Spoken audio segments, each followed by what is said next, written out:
Okay. Sorry, I was just setting it. There you go, now you're good. Okay. So in my room, that's where I park my stool. So this is just how I do it in my room. Now I'm standing up over her. And if I needed to, this is where I would go and I would check like the psoas. So I'd already done her arm, I've already done her ribs. We're just pretending. So then I would check like her psoas. I might check her 2 ASISs. Yes, the right one is a little higher than the left, but that could be just because I worked it. But if I were to work the psoas, you know, this is where I'd kind of sink in and get around that ASIS and start engaging the psoas. And you'll see I go in very slowly. If you go in too fast, those abdominal muscles will just guard. So it looks like I'm using a lot of pressure, but I'm using moderate pressure and waiting for her tissues to let me in. And then I should be able to, yeah, scoop. Oh, is that tender? No, this is Ticklish? No. Okay. No, I'm all good here. Okay. So now I've got my fingertips hooked on the inside of her ASIS. I can do a little bit of that hydrating, up, down. It likes up, so I'm gonna actually take it into up. So this time we're going in the direction of ease. It's kind of holding. And nice, thank you for the big breath. That really helped. I might do some circular frictioning around this tensor fasciae lata. I am doing most of this actually through the blanket in the sheet the whole time. I also get into this really upper thigh. I find there's a lot of congestion right through here on thighs. So I'll sink into that and do some circular frictioning there until I feel it starting to slide and glide a little better.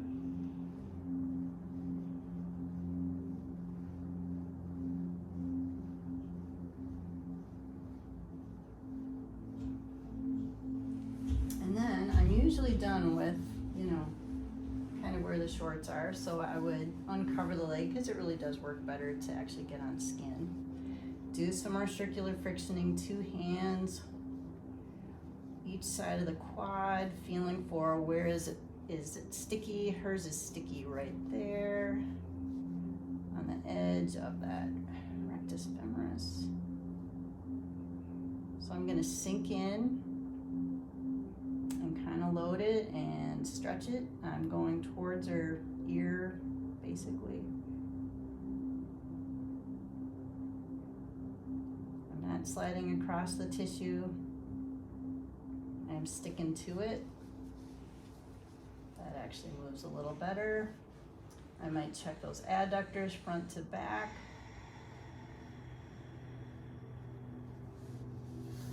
Sometimes I grab the whole leg and go, how do you move whole leg?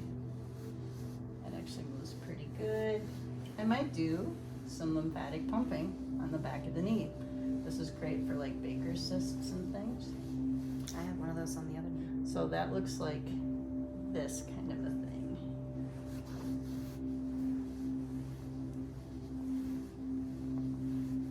A lot of people have Baker's cysts. But this is a lymphatic pumping for the knee. I tend to work the whole calf, both sides. Again, looking for tight spots. She's got a tight posterior tibialis, like a lot of people.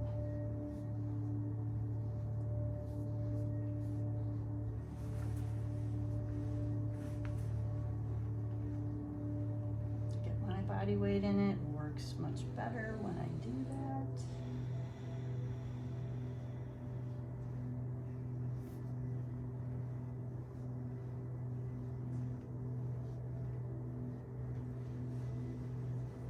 And then everybody has their own way to do a foot massage, so you know, I might check ankle range of motion. She's got some special ankles. She's got one of those extra wide metatarsals, most of my family does. I often squeeze and kind of, you know, check the range of motion of these joints here, do my toe pulls, a lot of snap, crackles, and pops. I check the range of motion of the great toe. Often end up, especially if there's like a bunion, or I have several clients with the hallux rigidus where this joint just does not move. I will secure this metatarsal, gently grab just that first digit. I'm gonna traction it 7 to 10 seconds. It's not terribly exciting to watch, I'm afraid.